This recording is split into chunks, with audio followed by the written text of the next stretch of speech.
¿Qué tal, familia? Dios les bendiga. Sean bienvenidos todos a las predicaciones de Salmos. Vamos a continuar, ¿sí?, con nuestro Salmo número 16, capítulo 16. Así que vamos a estar viendo este capítulo en la Nueva Traducción Viviente, ¿sí? Y es de que vamos a ver cómo es que David vive confiado, tan confiado ante la presencia y conscientemente, ¿sí?, después de haber sido instruido por parte de Dios. Él entiende, ¿sí?, que hay una nueva vida después de la muerte. Y esto es algo que debe de traernos mucha confianza a nosotros. ¿Por qué? Porque si amamos a Dios, si seguimos a Dios, si permanecemos en Dios, entonces debemos de estar confiados, ¿sí? Y esto es algo que vamos a ver, ¿sí?, que no muchos pueden tener esa confianza como la que vamos a ver aquí en David, ¿sí?, en donde él descansa, él se regocija, él alaba. Habrá muchos retos en nuestra vida, sí, algunos muy difíciles, algunos menos difíciles, pero con Dios son menos, ¿verdad? Porque Dios siempre nos va a ir guiando cuando nosotros le pedimos guianza, que es lo que hace David, ¿sí? Dios le guía, Dios le instruye. Entonces nuestra confianza y nuestra dirección debe estar basada ¿en quién? En Dios, en la palabra de Dios. Por eso es importante no perdernos ningún capítulo de los que vamos a ver. Amén. Así que, ¿te parece si oramos para iniciar? Eterno Dios y Padre, te damos gracias, Señor, por este tiempo, Señor. Gracias por tu hermosa palabra, porque nos instruye, Señor, nos alimenta, nos trae confianza, nos trae fe, Señor, para que podamos seguir confiados, dar pasos de fe, Señor, en tu palabra, en ti, Señor, porque tú estás con nosotros, tu presencia está con nosotros, Señor, donde quiera que vayamos, Señor. Así que, Dios, instrúyenos tú, háblanos tú, Señor, usa este siervo inútil, Señor, que sea tu palabra que impacte los corazones de otras personas, Señor. En Cristo Jesús te damos gracias. Amén. Bien, nos dice el primer versículo, del 1 al 3 vamos a leer, nos dice: manténme a salvo, oh Dios, porque a ti he acudido en busca de refugio. Le dije al Señor: tú eres mi dueño, todo lo bueno que tengo proviene de ti. Los justos de la tierra son mis verdaderos héroes, ellos son mi deleite. Como David inicia, ¿verdad?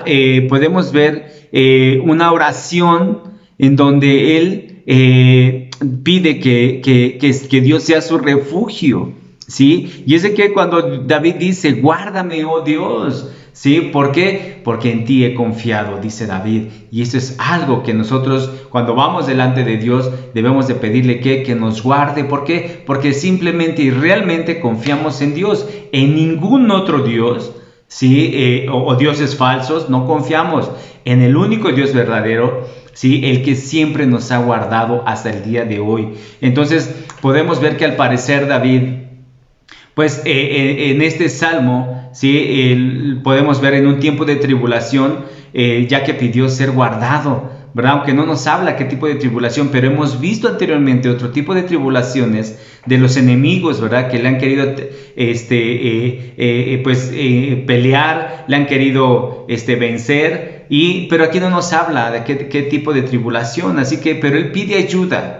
David pide ayuda a Dios y tomó esa confianza en que no sería conmovido, ¿sí? ¿Y qué es lo que hizo David? Tuvo confianza, realmente es la confianza que vemos en David. Aún así, la perspectiva, podemos percibir que el tono de David no era de desesperación o de alguna queja en contra de Dios, sino está sentado, o su corazón está alegre, está tranquilo, ¿sí? A pesar de sus problemas. David tuvo una confianza que le impulsó a buscar ¿a quién? A nuestro Dios, y sobre todo a alabarle, a glorificarle.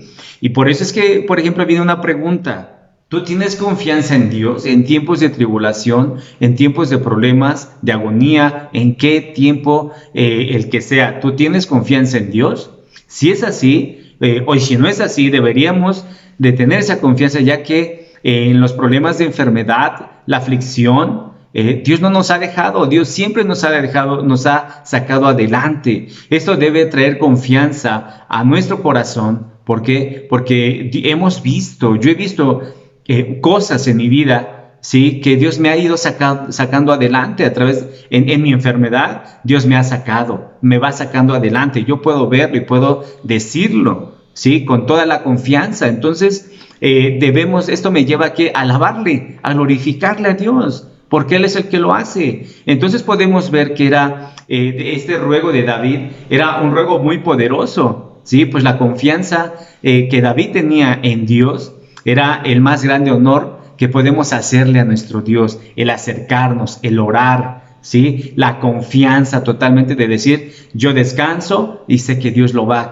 hacer. Por eso es que David presenta una oración en un sentido espiritual, y es que es lo que vamos a ver. Por ejemplo, nosotros también deberíamos de pedir a Dios que nos guarde de muchas cosas que pasan a nuestro alrededor. Muchas nos guarda Dios. Así que, por ejemplo, que nos guarde del mundo, de las tentaciones, de la debilidad que tenemos, que tiene el ser humano. Podemos también pedir a Dios que no nos deje llevar por las emociones, porque muchas veces actuamos por emociones, por impulsos, y no reaccionamos con la mente, con el corazón, ¿sí? También debemos pedirle que no nos deje llevar por los halagos. Hay mucha gente que le halagan y ya se siente muy elevada. Que nos guarde del maligno, que no seamos tentados más de lo que no podemos soportar, ¿verdad? Que guardarnos de nosotros mismos, porque muchas veces nosotros mismos nos damos unas ideas medias equivocadas y cuidado, nos sentimos más que los demás, ¿sí? También que nos guarde de la envidia, el egoísmo, tener un precepto mayor que el uno mismo, ¿sí? El ser perezoso, el ser orgulloso, el ser lastimoso, ¿sí? Que nos guarde de la iniquidad, la cual muchos van siguiendo, ¿verdad? Que nos guarde las iniquidades de las cuales muchos están inclinados a seguir, ¿sí? Lo que vemos, lo que no vemos. Hay muchas cosas por qué pedirle a nuestro Dios. Por eso David dice, tú eres mi Señor. David se expresa así, tú eres mi Señor. Y esto era lo que el alma de David dijo a Jehová, tú eres mi Señor. ¿Por qué? Porque todas estas cosas que acabamos de ver no es nuestro Señor, no nos deben de enseñorear, para nada nos deben de identificar. El que sí nos identifica es nuestro Dios. Por eso es que David aquí lo vemos y nos dice, tú eres mi Señor. Él lo expresa con toda esa confianza, ¿sí? Y también dice, no hay para mí fuera de ti, no hay nadie más fuera de ti. Tú eres mi único Dios. Así lo expresa David. David sabía que lo mejor de él, es decir, toda su bondad era de parte de Dios. Era de parte de Dios. Eso es lo que debemos de reconocer, ¿sí? Un ejemplo es que no fue nada, hablando de David, cuando se trató de hacer David justo delante de Dios. Él necesitó que Dios trajera su justicia a David. Dios trajo justicia. Por lo tanto, también David no era nada debido a la amistad, la bondad de un don de Dios, ¿sí? Por lo tanto, apartado de él no era nada. También nosotros, apartados de Dios, no somos nada. No era nada debido a que la bondad de David, tan preciosa como fuera, era de poco valor sin la relación de Dios. Es muy importante mantener nuestra relación con nuestro Dios, ¿sí?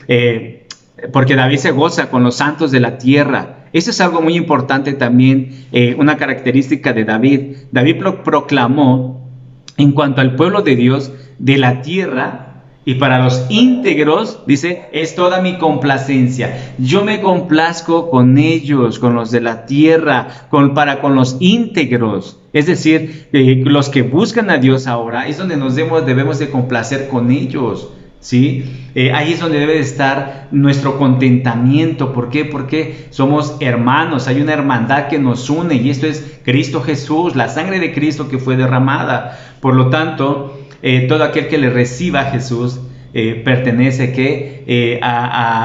como hijo de Dios, pertenece al pueblo de Dios, ¿sí? David se complacía en el pueblo de Dios a pesar de todas sus fallas, ¿sí? Escándalos o vergüenzas, y muchas veces nosotros vemos un error en algún hermano y podemos juzgarle, podemos hacerle a un lado, ¿verdad? Y David, podemos ver que a pesar de sus fallas, de sus errores, de sus equivocaciones, Él se goza en ellos, ¿sí? Y esto es algo que debemos de aprender. No debemos estar fijándonos en las fallas, en los errores de los hermanos de la iglesia, ¿sí? Los que aman a Dios, los que se esfuerzan. Todos tenemos errores, todos tenemos fallas, ¿sí? Muchos tenemos, o peores o menos, pero todos fallamos, todos la regamos. Por lo tanto, igual nos dice la palabra que antes de que juzgues a tu hermano te quites que la viga que tienes en el ojo, ¿sí? Para que puedas ver bien y le quites la astilla que tiene tu hermano en su ojo. Es importante, ¿sí? Este tipo de fallas o escándalos o quizás vergüenzas que practicaban otras personas no debe traernos algo, el pensar que esas personas no aman a Dios. Muchos se esfuerzan, muchos nos esforzamos, ¿sí? Y lo justo sería es que nosotros le amemos, estemos contentos con estas personas, no viendo sus errores, porque el que juzga es Dios. Amén. Así que además este era un asunto práctico, pues la manera en la cual podemos medir también como a nosotros mismos nuestra relación con el Señor. Hazte estas preguntas. ¿Amas a otros cristianos? Porque si les amas no les vas a juzgar, ¿verdad? Si tú les amas, les vas a guiar con la palabra de Dios. Si tú les amas, los hospedas. Si tú les amas, les alimentas. Si tú les amas, estás pensando en ellos, estás orando por ellos. Si tú les amas, ¿sí? Les llamas por teléfono, ¿cómo estás? ¿Cómo te ha ido? Buscas una relación con ellos. Entonces, otra pregunta es, ¿ves si es bueno y gratificante estar con ellos? Sí, es gratificante, ¿verdad? Es bueno. ¿Por qué? Porque el pueblo de Dios debe estar unido, somos un cuerpo, por lo tanto, debe de haber un gozo cuando estamos reunidos. ¿Buscas la compañía de ellos? ¿Buscas la compañía de los hijos de Dios, de otros cristianos? O dices, pues es que ni viene a la iglesia, ¿para qué lo busco? ¿Verdad? O pues si está bien, ¿para qué le hablo? Muchas cosas o este tipo de preguntas nos deben de identificar, ¿sí? Ya que aquí medimos nuestro tipo de relación con nuestro Dios. Si estamos haciendo las cosas que Dios nos pide o estamos haciendo nuestra voluntad, ¿sí? Por lo tanto, esta es una sencilla prueba, por decirlo así. Aquellos que aman al Señor amarán la compañía de aquellos que también aman al Señor, ¿sí? Pero si no lo buscas, entonces pregúntate si amas al Señor. Si buscas a otros cristianos para saber cómo están, orar por ellos, saber, tan solo el hecho de llamar, de saber cómo están, es gratificante de parte de Dios hacia ti. Y la persona también se va a agradar mucho. Por lo tanto, es importante que les busques, porque eso de que nadie te llame para saber cómo estás, no está bien, ¿verdad? Debemos de ser sabios, y hacer lo que Dios nos pide y medirnos, tal vez no medirnos literalmente en ese tipo de preguntas, pero sí darnos cuenta y reflexionar si estamos actuando como Dios nos pide o estamos actuando conforme queremos entender. Así que vamos a ver entonces la bendición de adorar a Dios, que es lo que hace David. En versículos 4 al 6 nos dice: a quienes andan detrás de otros dioses se les multiplicarán los problemas. No participaré en sus sacrificios de sangre, ni siquiera mencionaré los nombres de sus dioses. Señor, solo tú eres mi herencia, mi copa de bendición. Tú proteges todo lo que me pertenece. La tierra que me has dado es agradable. ¡Qué maravillosa herencia!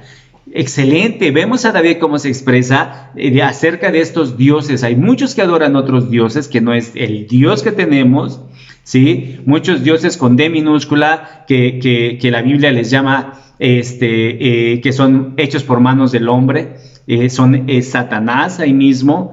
Y dice que los que adoran a estas imágenes, ¿sí? Se les multiplicarán los problemas, tendrán consecuencias. Así que David dice: yo no participaré de esto ni con ellos, ni siquiera de sangre, ni mencionaré esos nombres, dice, ¿verdad? El único que es digno de honra y gloria es ¿quién? Dios. Él es el único. Por lo tanto, David se expresa y dice que Dios es su herencia. Y es que también es nuestra herencia, ¿sí? Es nuestra copa de bendición. Todo lo que Él nos ha dado, Él lo protege.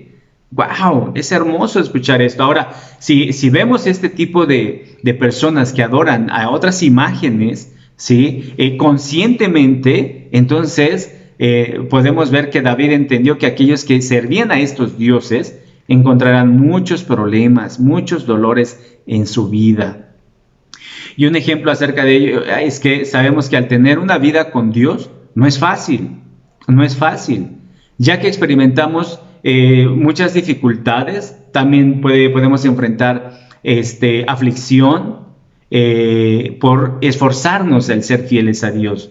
Pero es peor tener una vida llena de idolatría, adorar a otros dioses que no te dejan nada, ¿sí?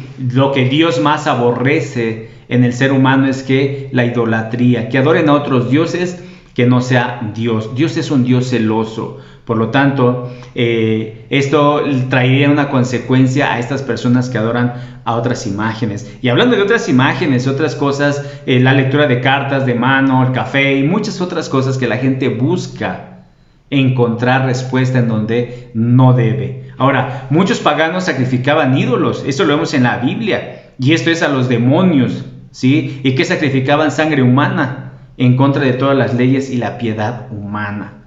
Por eso David dice, Jehová es la porción de nuestra herencia. Después de declarar que no había nada que hallar en los dioses paganos, porque eran dioses paganos, ¿sí? David explicó el bien que recibía de parte de Dios. Y es que esto es algo que nosotros debemos de hablar a toda la gente, del bien que nos hace nuestro Dios en nuestra vida. Trabajo, sustento, casa, techo, ropa.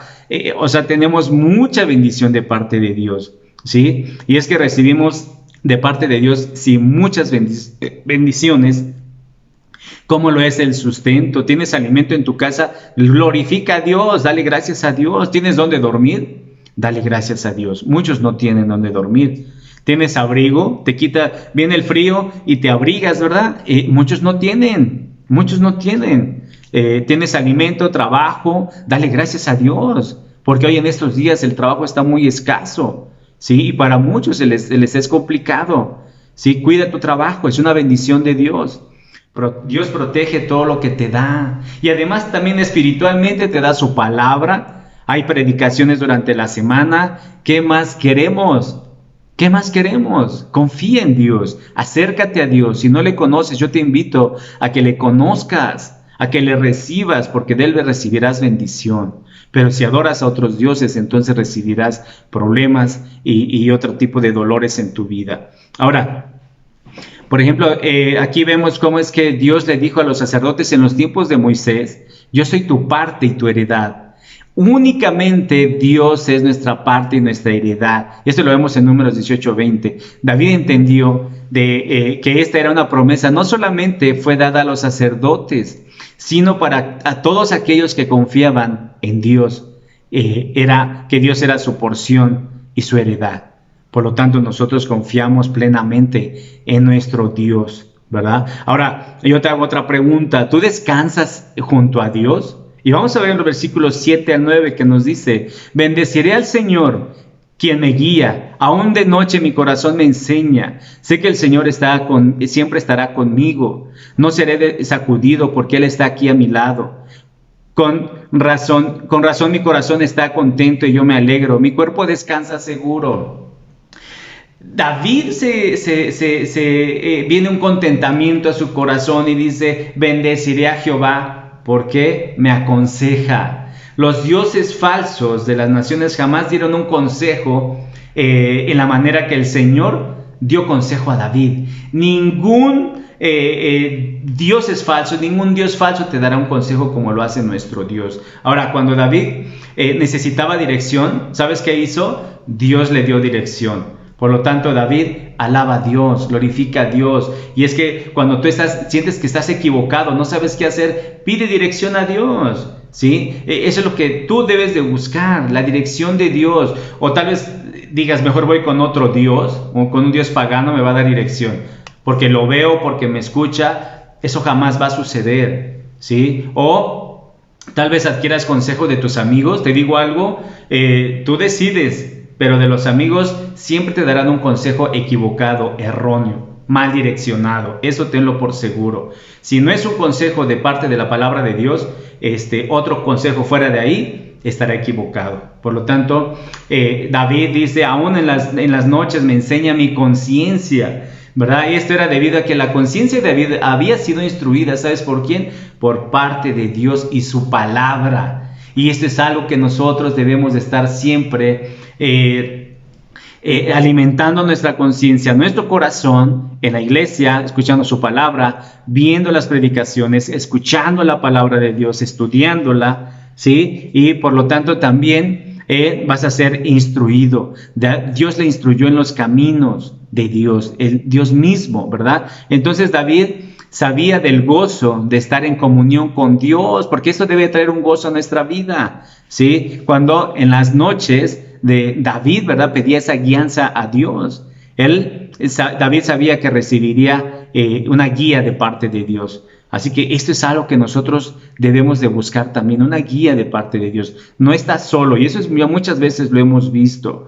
Y es que este es un ejemplo de los beneficios que viene de la transformación, de la manera de pensar que vamos a ver aquí en Romanos 12:2, y nos dice: no imiten las conductas ni las costumbres de este mundo, más bien dejen que Dios los transforme en personas nuevas al cambiarles la manera de pensar. Entonces aprenderán a conocer la voluntad de Dios para ustedes, la cual es buena, agradable y perfecta. Deja ser instruido, deja ser transformado por parte de Dios. Es lo mejor que podemos hacer, ¿sí? Por eso es que David, vemos, dice: a Jehová he puesto siempre delante de mí. Esto habla de la decisión que hizo David de colocar a Dios en primer lugar en su vida. Determinó que Dios siempre sería su enfoque y su perspectiva. Esto habla de lo sabio de David, ¿verdad? De esa sabiduría que Dios ya le había dado, el entendimiento que David ya había tenido. Por lo tanto, dice que porque está a mi diestra, Dios está a mi diestra, no seré conmovido. Este era un resultado de la decisión de David al colocar a Dios en primer lugar de su vida. Había una posición de seguridad en la vida de David, la cual no pudo de otra manera existir en Dios. Por lo tanto, si nosotros ponemos en primer lugar a Dios antes que otra cosa, Dios caminará con nosotros donde quiera que vayamos. No estaremos solos. Esa es una manera de estar seguros de que la compañía de Dios es agradable a nuestra vida. Experiméntalo, ¿sí? Ora a Dios, busca la presencia de Dios, sé sabio, que Dios sea tu primer lugar antes que tú mismo, antes que tu trabajo, antes que cualquier otra cosa, ¿sí? Para aquellos que no viven un verdadero compromiso hacia Dios, es fácil para ellos el pensar que tal compromiso no cuesta. Esto no es del todo malo, podemos decir, debido a que la decisión de colocar al Señor siempre en primer lugar tiene un costo, y el costo de tomarse en cuenta y apreciarse. Es decir, el costo de seguir a Dios puede costar ciertos placeres, popularidad, juegos, diversiones, relaciones familiares, también puede costar eso, metas en la vida, elecciones de carrera, prioridades financieras, muchas otras cosas más. Por eso es importante vivir con Dios para siempre. Y esto en los versículos del 10 al 11 nos dice: porque tú no dejarás mi alma entre los muertos, ni permitirás que tu santo se pudra en la tumba. Me mostrarás el camino de la vida, me concederás la alegría de tu presencia y el placer de vivir contigo para siempre. Mi carne, dice, reposará confiadamente, porque no dejarás mi alma en el Seol. David se expresa de esta manera, ¿verdad? Y habló de otro beneficio de la decisión de la vida al poner al Señor antes que su propia vida. Era la confianza y el cuidado y bendición de Dios más allá de la vida. Es decir, David tenía una esperanza, ¿sí? Una esperanza fija, que era su confianza, no un deseo, sino una confianza de que Dios no dejaría su alma en la tumba, ahí no quedaría, sino que su vida continuaría en la presencia de Dios. Después de la muerte estaría en la presencia de Dios su alma, y eso es algo que debe traernos confianza. Esto debe acercarnos más a Dios, estar con Dios, porque si queremos continuar en la vida de esta vida después de la muerte y reposar confiadamente en Dios, debemos de escuchar la palabra, debemos de poner atención a lo que Dios nos pide, ¿sí? Y David dice: no permitirás que este santo, es decir, David, vea corrupción, ¿sí? En un sentido, David era en sí el santo de Dios, ¿sí? Cuya alma no sería dejada en la tumba, pero en un sentido más grande, en un sentido literal,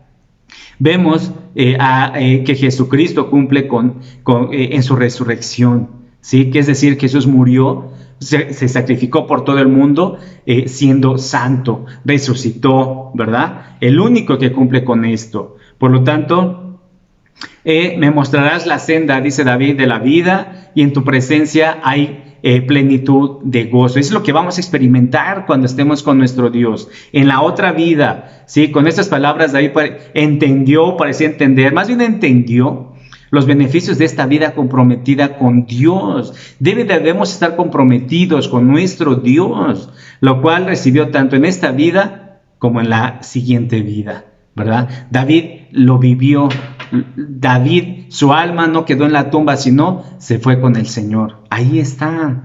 Por lo tanto, no debemos de pensar que vamos a morir porque soy un pecador y porque no soy santo.